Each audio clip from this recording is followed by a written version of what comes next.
Okay, god damn, that episode was something else. Finally, after so many episodes, what, 20? Finally, we get Sung officially becoming an S-rank hunter. It took long enough, is all I'm saying. Took long enough. But finally, we have arrived. And what a glorious arrival it was. Of course, in this one, we are going to be reviewing and discussing episode 7 of season 2 of Solo Leveling. So let's just jump right in with the, well, title and topic of the episode, his S-rank assessment. Well, the official one, to be precise. Now, as expected in the last episode, yes, this actor guy, he came there to be assessed, even though apparently he had already been assessed and given A rank, and he was just gonna do some hunting to try to get away from his actor scandals, whatnot.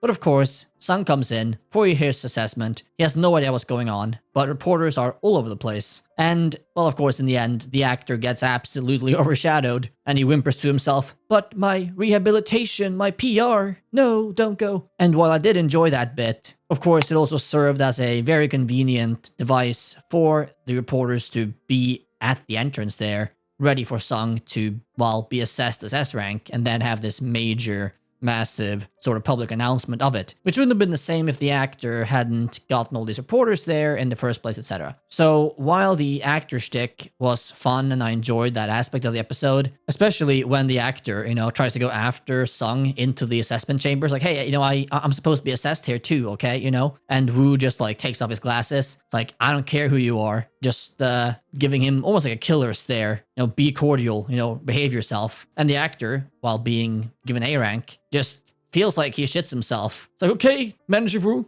I'm gonna behave." But yeah, the actor point there was fine. But, it served as a very practical device to get the reporters there and get this big sort of countrywide instant coverage of Sung being S rank. So it's fine, it does the job. A bit convenient, but it's not overly contrived. It's fine. I also did like when Sung is, about to go in, right? And he wants to go into the association to be assessed properly. And the guard stops him. It's like, "Hey, I can't let you in." And then Go appears behind him. "I don't think that's up to you, son." Like, yeah, of course, Go is back. Thank God. And as Go, of course, brings Sung in to assess him, that's when things really start this episode. Baek and Choi are also there, of course. They arrived to, basically to see him in action, I suppose, in his assessment, to show their gratitude for saving both of their guild's members and reputation, I suppose, in the past few weeks.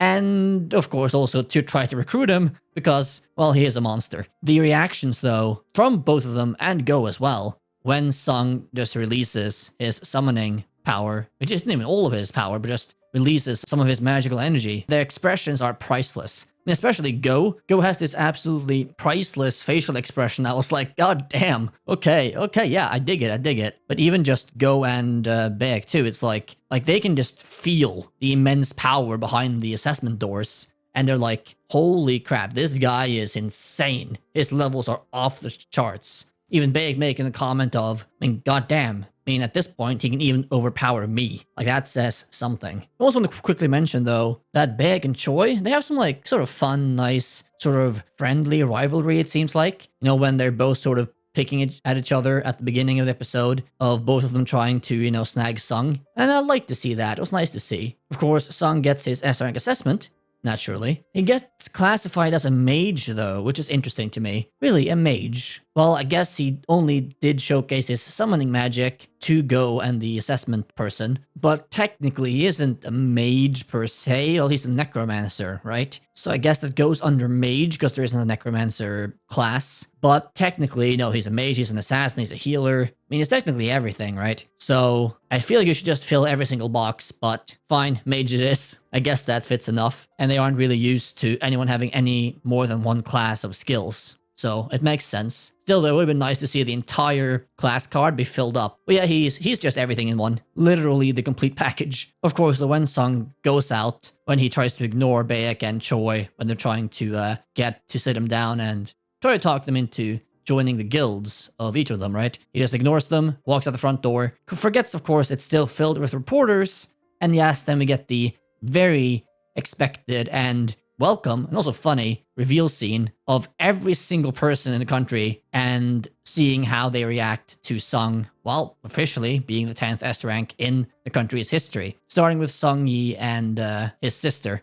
It's like, dude, Jinna, you gotta see this. Okay, you gotta like look at this. Your brother, he's on TV. Like, huh? What's going on here? They even showcase, the healer from season 1, which I forget the name of, and the swordsman we saw on season 1 with the B rank battle as well. It really showcased most of the characters reacting to Sung, and I appreciate that. And of course, it ends with them showing Cha looking up at the big screen, seeing it as well. I did like the expressions and also just the humor in it. They included the miner guy, right?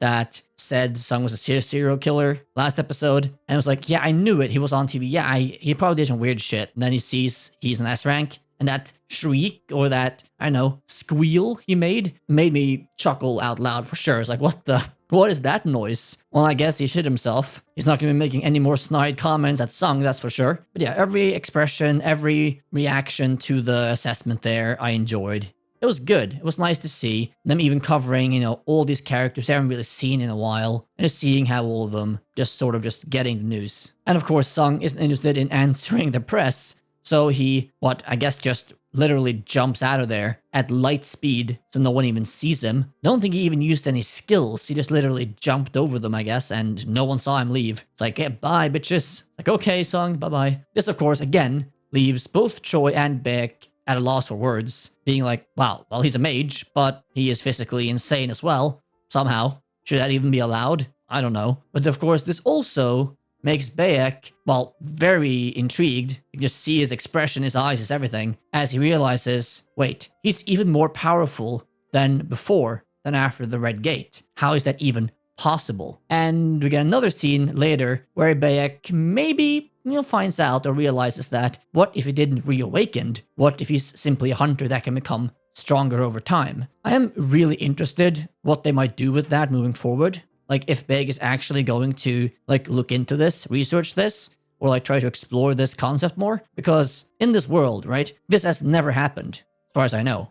No one in the world has there ever been a hunter that's gotten stronger over time. You get your rank, it's set. You don't get better or worse, it's what it is. So Baek should take this as an insane just development. If this is possible, this turns the entire established order on its head. So I do really wonder what Baek might do with this inkling of information and the thought he has of what Sung really is. And if that's going to impact his actions or story moving forward in the future at some point or not. Would be interesting to see how that all goes. Before moving on though, if you are enjoying the video, please remember to like and subscribe. It greatly helps out the channel, so thank you. Now, after some praise, I have to finally get into one subject that I have thought about for a bit, but I have to talk about it a bit now, and that is Sung is just an airhead on this one subject.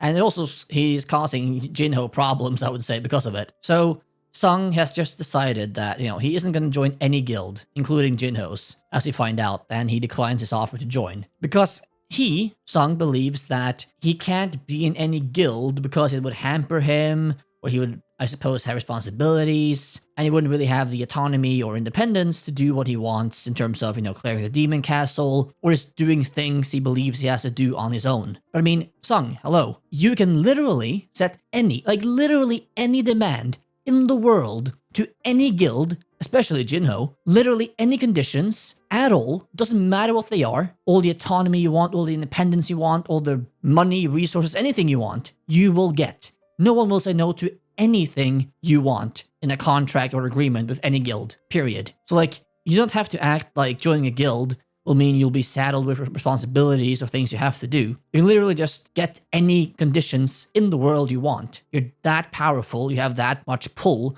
and that much weight to throw around, So it just feels a bit forced and contrived to have Sung just never want to join a guild, especially Jin-Ho's. It's like, dude, you don't need to be alone. Especially as well as he wants to get money to get equipment and whatnot to go into this Demon Castle dungeon, right? At the end of the episode.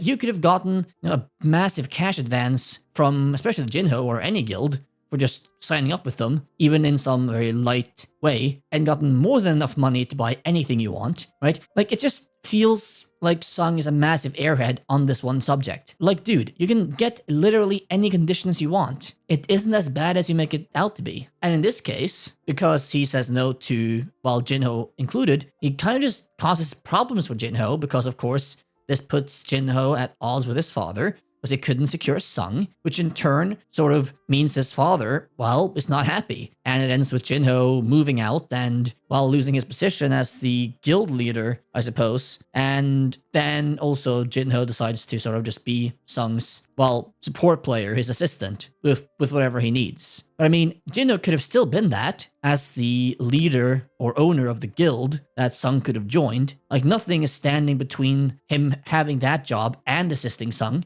And he would have had way more pull and resources to do that with if he would have been still, in charge of the guild with Sung in the guild, right? So it just feels like Sung doesn't really think or doesn't realize the amount of pull or weight he has to throw around and doesn't realize the power he has in negotiations or anything to get any sort of agreement he wants that will work totally fine with his goals and needs, And especially causing Jin-Ho problems because of that. It's like, Sung, why couldn't you just have thought about this a bit more, okay? But whatever, it happens.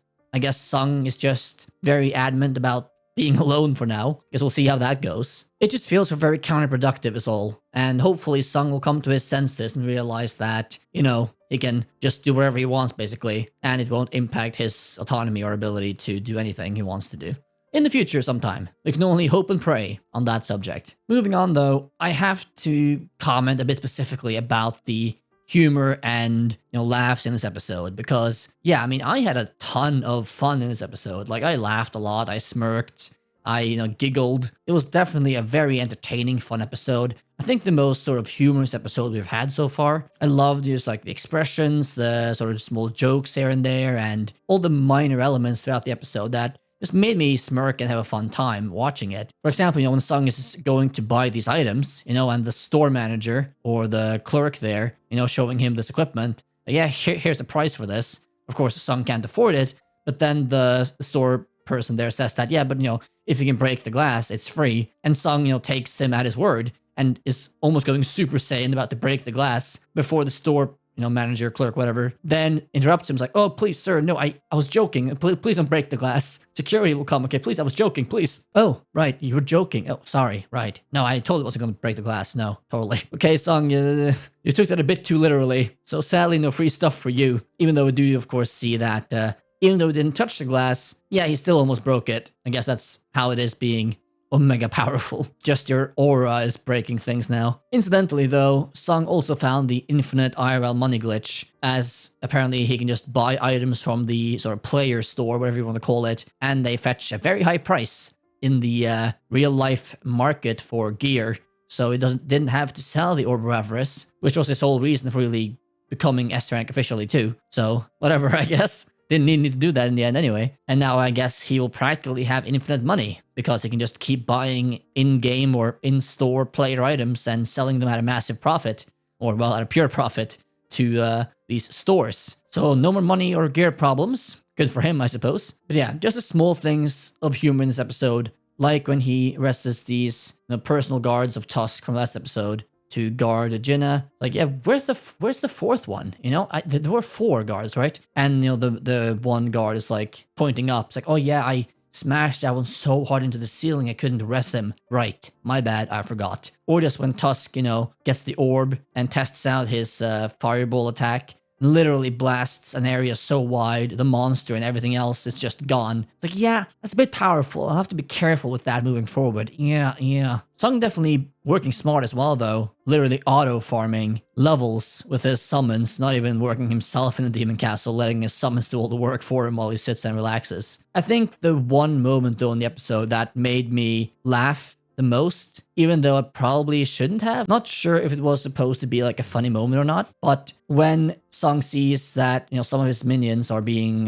taken out, right? Especially the weaker ones, and he goes to investigate, and he sees these demon knights, wherever they are supposed to be, and he slaughters 3 of them with a leader still left, and you get this total serial killer look, with Sung being like, well, I've always wanted to know if demons or monsters, feel fear. I guess now I know. And having this total serial killer look with a demon knight commander, I guess, just shakily walking back, probably terrified, shitting himself. It's like, okay, Sung, okay, goddamn. Like, that just made me absolutely chuckle and laugh, and yeah. Not sure if it was supposed to be funny, but it was very funny to me. Just casual Sung being a Giga Chad, though. as always, right? Another quick thing, though, I wanted to mention is that, yeah, Sung being a good guy again, as always, before he takes off with Demon Castle to be, gone for a week or whatever more to get up these levels, he summons, the 3 personal guards of Tusk he has to protect his sister, Jinna.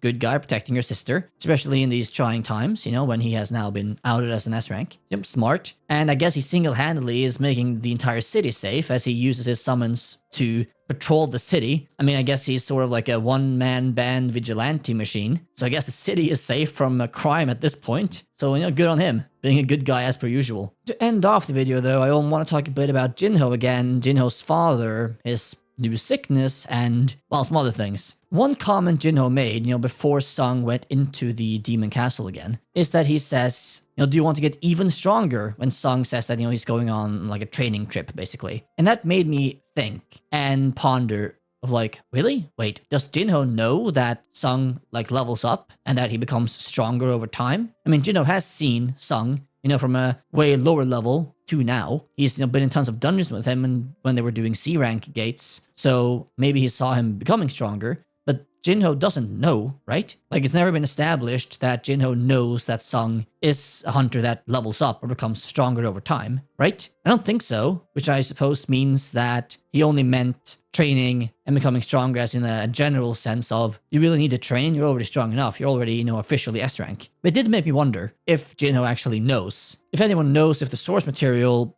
establishes this or not, feel free to comment that below, because I would like to know if the anime just sort of skipped over Jin-Ho realizing that Sung is a totally different type of hunter that is able to level, etc. Moving on to Jin-Ho's dad, though, because as we jump to him, after Jin-Ho has moved out, trying to be his own man, he collapses. For a second I thought, oh, is he dead or something? No, okay. He just passed out, and we find out he has the endless sleep sickness, which is the same as Sung's mother. I suppose it is practical that before he becomes comatose, Sung will probably have the cure to the endless sleep, which I suppose he will give to Jin-Ho's father too, so good for him. I do assume, though, that when Jin-Ho is able to procure that for his father, which again I assume will happen at some point, that will maybe relieve tensions between them and might give Jin-Ho and his father sort of reconciliation, and the relationship might stabilize and become more positive again, and Jin-Ho might be able to be the leader of the construction, company guild again,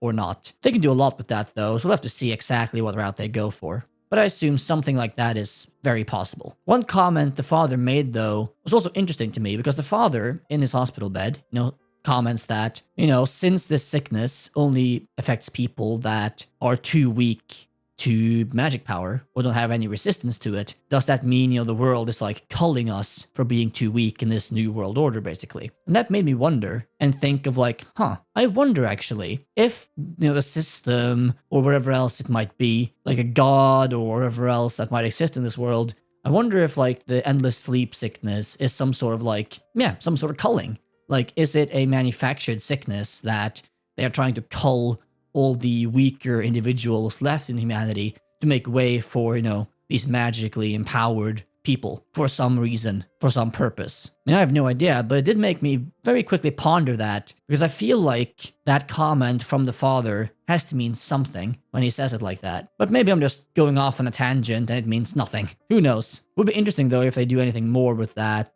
theory down the line. We'll have to see, though. To end off this video, though, I want to talk a bit about, what might be next. Because we are halfway done with the season now, right? This was episode 7. I believe there's 13 episodes in season 2. So we are just halfway, more or less. So what are we going to see for the rest of the season? This is all speculation, by the way. But I assume, we're going to have some semi-boss fight in the Demon Castle, right? With maybe the dark purple-haired elf girl, whatever she was, we saw in the trailer. I assume we'll meet her in the Demon Castle somewhere. And then I assume we will have another sort of semi-boss fight or conflict or something happen in episode, 10 or 11. And then I assume, as we see in this episode, they start hinting at, the first sort of flying bug that we saw at the end of season 1 has now flown the entire way from Jeju Island to mainland Korea, and these hunters patrolling catch it, right? So I assume that the end battle for season 2 will be this more major conflict with everyone being involved to stop the Jeju Island disaster from happening again or spreading to the mainland. At least that feels like the ending point of season 2 they are trying to set up for. Which to me means sounds pretty good. I'm definitely, on board for that for sure. That's my general thoughts though on what